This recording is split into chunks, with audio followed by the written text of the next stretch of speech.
Here's a paradox. In sepsis, your blood could be saturated with oxygen, yet your cells still suffocate. That's because mitochondrial dysfunction. It's triggered by inflammatory cytokines and free radicals, right? This will disable oxidative phosphorylation. And so, even though oxygen is delivered, it's not used. That's why in sepsis, you can see elevated central venous oxygen saturation around like 65%, now shooting up to 85 or more. And so if you add in a capillary leak or microvascular shunting, then you've got oxygen-rich blood that bypasses the cells entirely. All right, so the key takeaway here is red cell venous blood gas in a febrile patient isn't normal. It's a marker of cellular dysauxia and it screams sepsis.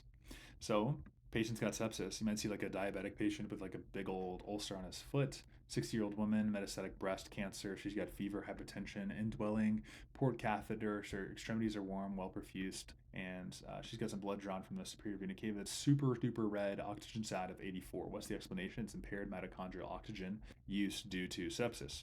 Sepsis induces mitochondrial dysfunction, leading to impaired oxidative phosphorylation. And so, even with normal O2 delivery, the cells just can't use it, so more oxygen remains in the venous blood, and that is what we see on the SVO2.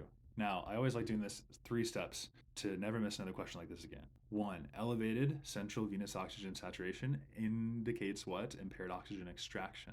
So, in sepsis, because of microcirculatory failure and vasodilation, the results will show elevated SVO2 because oxygen is not used by the tissues. And so it's going to have a high central venous saturation despite potential hypoxia in the peripheral tissue. 2, mitochondrial dysfunction due to sepsis related oxidative stress. You have to know that it's associated with, mitochondrial dysfunction. You're impairing the electron transport chain. Why? Because the bacterial components and cytokines in sepsis will stimulate the production of your reactive oxygenation species, and those damage the mitochondria.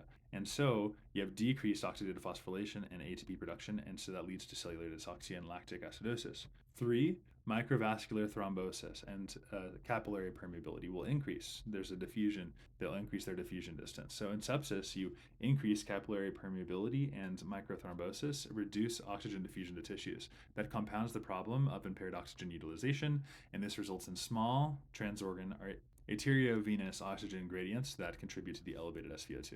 So got a whole host of problems. Patients got sepsis. Watch out for the ROS damage, which can happen and affect your mitochondria so that you cannot create the ATP that you need and the oxygen is not going to be used. Like and subscribe if this is helpful.